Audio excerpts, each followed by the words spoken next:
मागील 7 ते 8 महिन्यांपासून आम्ही मागणी लावून धरलेली त्याला यश आलेलं आहे. ठाकरेंच्या सेनेचे खासदार राजाभाऊ वाजेंची प्रतिक्रिया आहे. तर निर्यात शुल्क हटवल्यानं अर्थव्यवस्थेमध्ये भर पडेल असं भास्कर भगरे यांनी म्हटलंय. निर्यात शुल्क हटवल्यानं शेतकऱ्यांमध्ये आनंदाचं वातावरण असल्याचं भगरेंचं म्हणणं आहे. पवार गटाचे खासदार भास्कर भगरेंची ही प्रतिक्रिया आहे.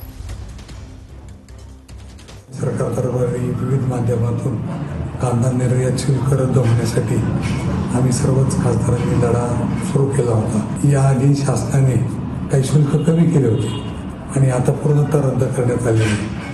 केंद्रीय मंत्र्यांना सातत्याने पटवून दिले की कांदा निर्यात शुल्क रद्द केल्याने परकीय चलन देशाच्या गंगाजळीमध्ये येऊन देशाच्या अर्थव्यवस्थेला त्याचा लाभ होणार आहे. तसेच कांदा उत्पादक शेतकऱ्यांना योग्य दर मिळणार असल्याने त्यांचे उत्पन्नात वाढ होणार आहे.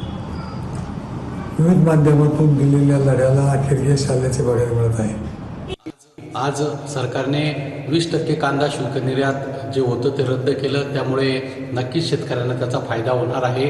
कारण सध्या कांद्याची काढणी चालू आहे आणि प्रचंड उत्पादन कांद्याचं आहे आणि त्यामुळे माझ्या शेतकरी कांदा उत्पादक शेतकऱ्यांना त्याचा नक्कीच फायदा होईल. निर्यात सातत्याने चालू ठेवली तर एक चांगल्या पद्धतीचं परकीय चलन आपल्या देशाला मिळून त्याचा फायदा देशालाही होतो आणि कांदा उत्पादक शेतकऱ्यांनाही होतोय.